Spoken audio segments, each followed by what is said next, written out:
The wind howled through the jagged peaks of the Black Spire Mountains, carrying the scent of pine and frost. Elara crouched behind a boulder, her breath shallow, her fingers numb against the grip of her bow.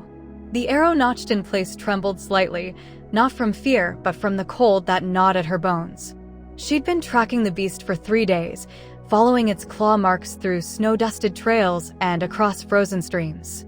The villagers called it the Shadow Fong, a creature of legend that stole livestock and, sometimes, children. Elara didn't believe in legends, but she believed in tracks, and these were real, deep, deliberate, and far too large for any wolf. Her boots crunched softly as she shifted, scanning the narrow valley below. Moonlight glinted off the snow, casting eerie shadows that danced like specters. She'd seen the beast only once, 2 nights ago, its silhouette hulking against the horizon, eyes like twin embers in the dark. It hadn't seen her, or so she hoped. Elara was no hero. She was a hunter, pragmatic and solitary, driven by the coin the village headman had promised. But the weight of their desperate faces, etched with fear, clung to her more than she cared to admit. A low growl rumbled through the air, close enough to make her heart lurch. She studied her breathing, eyes darting to a cluster of pines where the sound had come from. The Shadow Fong emerged, its massive form slinking into the open. It was no wolf, too large, too wrong, with a mane of bristling black fur and limbs that seemed to bend at unnatural angles. Its jaws parted, revealing teeth like daggers, and its eyes locked onto her hiding place. Elara's pulse thundered, but her hands were steady as she drew the bowstring taut. The beast charged, faster than anything that size had a right to be. She loosed the arrow, its iron tip singing through the air.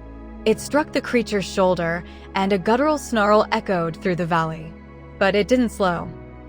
Elara rolled to the side as the Shadow Fang's claws raked the boulder, shattering stone like glass.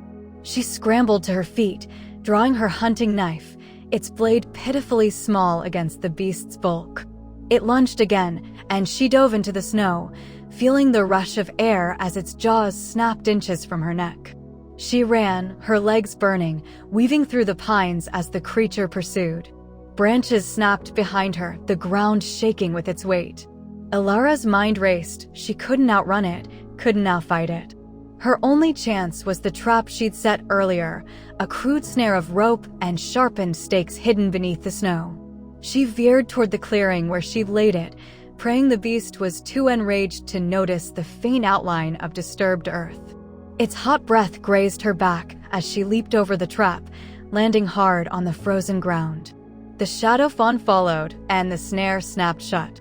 Ropes tangled its legs, stakes piercing its hide. It roared, thrashing wildly, but the trap held. Elara didn't hesitate.